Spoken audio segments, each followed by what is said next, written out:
Where does the recipe come from? What do you mean from your mind? I mean, look, whether it's alcohol, drugs, or anything else you're addicted to, addiction itself is a disease. It's not just that your body is hooked on something specific, it's your mind that's caught up in this illness, this ongoing struggle. Many people from all walks of life are addicted to all sorts of things, not just substances. Some are addicted to PlayStation and video games, some are addicted to sex, some are addicted to masturbation, and some are addicted to watching pornographic material. So, finding this addiction, don't think that it's your fault or that you are to blame for it. The only thing you're truly responsible for is fixing yourself, taking steps to improve your own well being. I know I have some flaws and I need to find those flaws to recognize and address them. So, after you quit, what happens? When you stop, when you actually, truly, genuinely stop doing something wrong, something that you know is not good for you, something that you have gotten yourself into, like using drugs or whatever your particular story or situation is, when you finally stop it, from that point on, it just feels bad, bad, bad, bad, bad. So, what should you do about this uncomfortable, difficult feeling? All right, that's enough for now.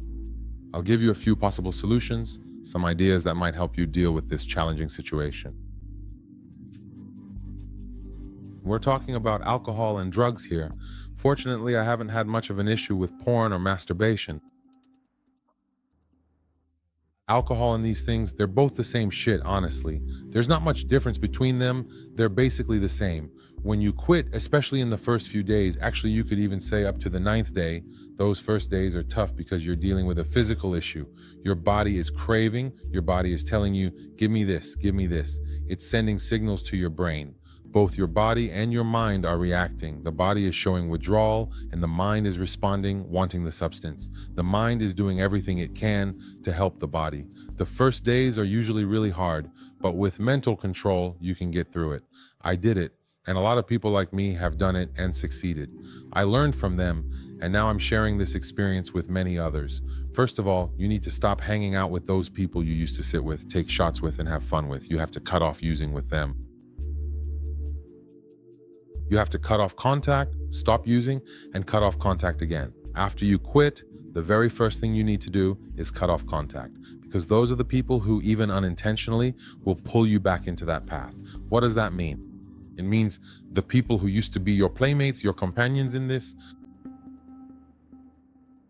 any kind of paraphernalia, anything you used to enjoy with them. If it was drug paraphernalia, you need to throw it away. If it was the drugs themselves, you have to get rid of them. Don't hesitate, do it once and for all. If it was alcohol, pour it down the sink. If it was a shot glass, a bong, or any other junk, throw it away. The place where you used to use, you shouldn't go there anymore. If you used to go to clubs, you shouldn't go anymore. If you used to use at home, change the setup, rearrange things. These are mental cues. It's with these simple things, these simple changes, that you can change your whole life. So your friends, your playground, and your playmates, I already talked about the playmates. Friend, playmate, see, all of this, everything you are witnessing right now is actually a side effect of drugs. It all comes down to three main things: the paraphernalia you use, the specific place where you used, and the people you used with. These three things, the people you used with, the place you used, and the things you used to help you use, are all connected, and you have to get rid of them. Every single one. Look at me, really look at me and see what I've become. A total mess, a complete wreck. If you want, you can make me your example, your warning sign. If you don't want to end up like me, don't do these things. Okay. This is the first stage, the first part. Now that you've started, after this, you need to follow these steps. You have to act according to this set. Look, on your first day, you shouldn't make any decisions at all because your mind is still caught up in it. Right now, your body is refreshing itself from being involved. Your mind is releasing dopamine. It's getting ready for a new life, for a rebirth. Give yourself a little time. You've messed up so much in your life. Wait 90 days. All it wants is for you to wait 90 days, not even a single day less. Wait 24 hours, just wait 24 hours. But during this 90-day period, don't make any major decisions at all. Just focus on your own recovery, just that. I mean, when you wake up in the morning and you want to connect with God, God has 1,000 ways for you to connect with Him. If you're Muslim, pray. If As far as I know, you're Christian, go to church, do whatever your heart desires, just try to get closer to God. Ask God to help you. I asked and it happened. Many others asked and it happened for them. If you truly want it, it will happen for you too. Wholeheartedly entrust yourself to Him. Write down your parts, write them so you don't forget. After that, there are 3 other things that are really toxic for you. Fatigue. When you get tired, rest immediately. Never let yourself get hungry under any circumstances. Look, hunger is pure poison. When you get hungry, your mind creates 1,000 distractions for you. If you give in to even a bit of those distractions, it will drag you into a different game. Your path must be directly toward recovery. You have to gradually strengthen your mind. So what did we say? Fatigue? Hunger? Loneliness. Look, 95% of us who messed up, it was because we wanted to isolate ourselves. Maybe in the beginning, we used to party with others, do drugs with others, smoke a few joints, do other stuff. But a lot of us ended up retreating to the corner of our own homes, sitting in our own safe spot, using and then drifting off. We thought, now this is the scary part. And those fears started coming at us one by one. Why? Because we weren't close to God. Go hang out with people who aren't users. Go be with people who are no longer users. Not just regular people, though. See, not regular people. There are 2 types of people. Those who use and don't care. Today they use, tomorrow they don't, the next day they do, then a week they don't, then they use again, then a month they don't. Either you have to accept that you're powerless and helpless against drugs and alcohol, or you say, I'm just a jerk. Either it's this way or that way. If it's that way, just keep going and let's see. I hope that... What can I say? I know you're not like that. If you're watching this video, it means you have a weakness since you've watched this far. You're tired now, it means you don't have control over yourself. If you bought alcohol and kept it at home and you were stressed about running out, or you got drugs and used them and then you were stressed about not having any left, it means you have daily anxiety about tomorrow. Congratulations, you've either reached the end of the line or you're about to get there soon. If you haven't ruined your life yet, you still have some things left. The decision is yours. You can turn back or you can give yourself a little more time until you lose everything, your wife, kids, home, all of it, and then maybe come back. It's in your hands. Let me tell you something else. Don't think that just because you see a few addicts who've fallen into the gutter and lost their lives that you're any different from them. Look, you're no different from them at all. Take it from me, I've been through more than you, I've torn through more shirts than you, I've used more drugs than my own body weight, more than my own weight. There's no difference, not a single bit between me and anyone else. By God, there's no difference. Don't judge anyone, don't judge. Don't think that just because someone has ended up in the gutter or is an alcoholic now, that they're worse than you, or that their life has become more messed up than yours and you're somehow immune. Don't kid yourself. You'll end up the same way soon enough. Look, a woman who's pregnant, whether she's been pregnant for 1 day or 9 months, she's still pregnant either way. It doesn't matter what kind of drugs you use or how much you use, you're already on this path. And at the end of this path, they're not going to hand you a doctorate from Oxford University. In the end, you'll either end up in a mental hospital or in the graveyard. That's it. One aspect. If you don't want to end up like me in a mental hospital, a hospital, or dead,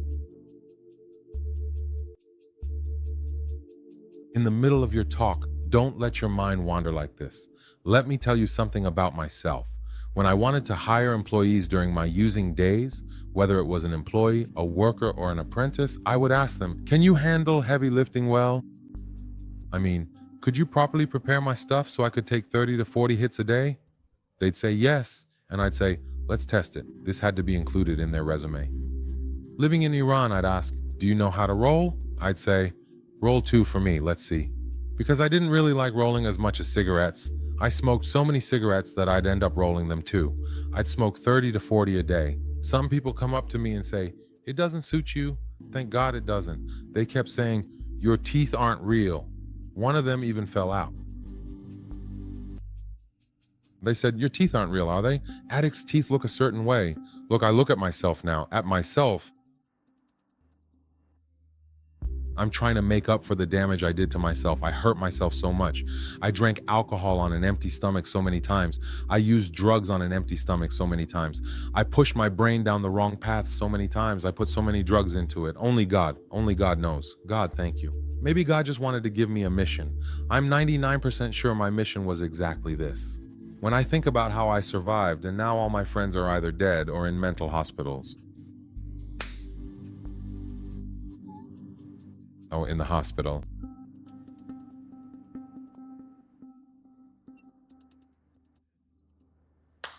Or in a mental institution.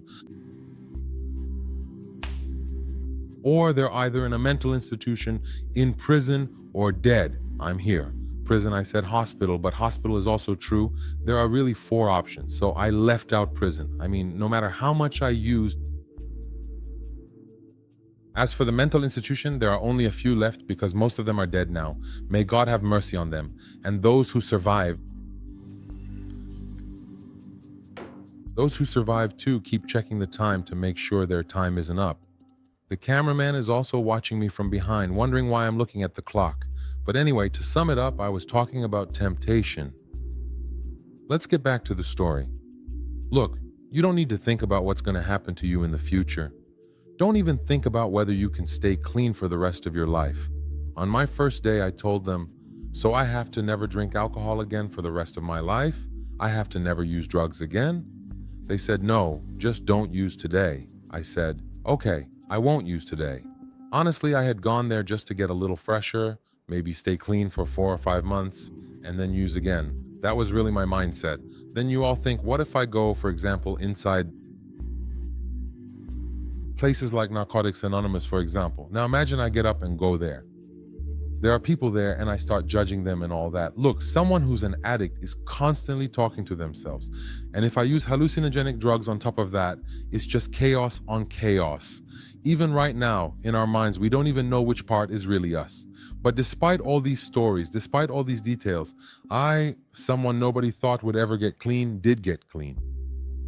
Me, the one who's all my fellow companions. When I ask about how all my old companions are doing now, may God have mercy on them, the same thing happened to all of them. God looked after me. I am someone chosen by God in the sense that I came back.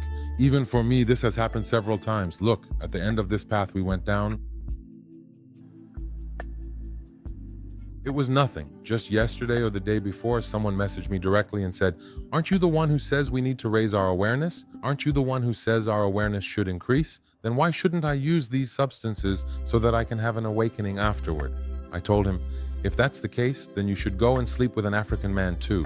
You're a man yourself, right? See what kind of taste that has. If that's how it is, then go get your awareness from your dad too. Now you're just making ridiculous examples. A person shouldn't have to try everything themselves. At some point, you need to learn from other people's experiences. Just hold your breath and see. When temptation comes to you, put it off for 24 hours, put it off for 2 minutes. After 2 minutes, your mind gives you another command. Your mind takes you somewhere else. Suddenly you look and see that 2 minutes have turned into an hour, and suddenly it's become a whole day. See, one day clean, one day successful. We're living day by day. We don't care about the past. We don't worry about the future. Do you get what I mean? Now, let me teach you a technique from everyone's experience.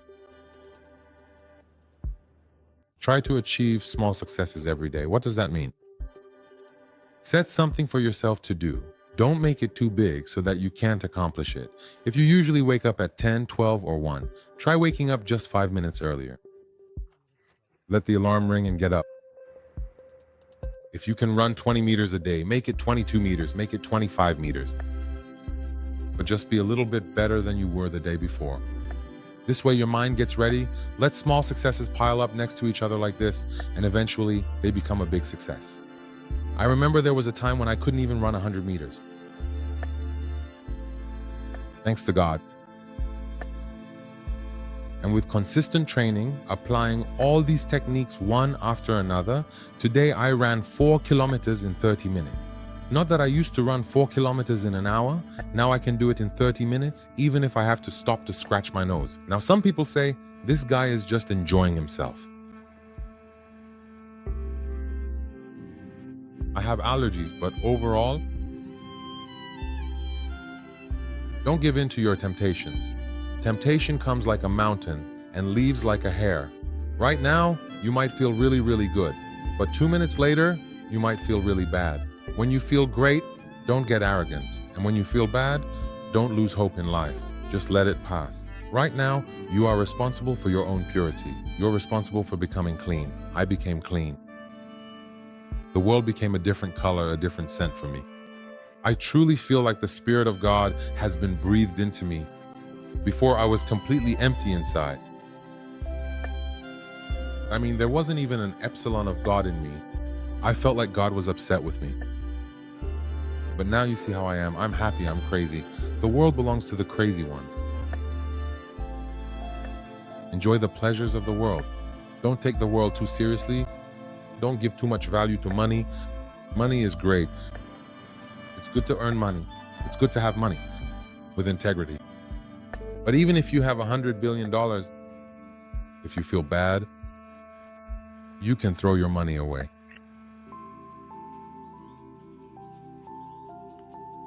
Try to work on your own inner state.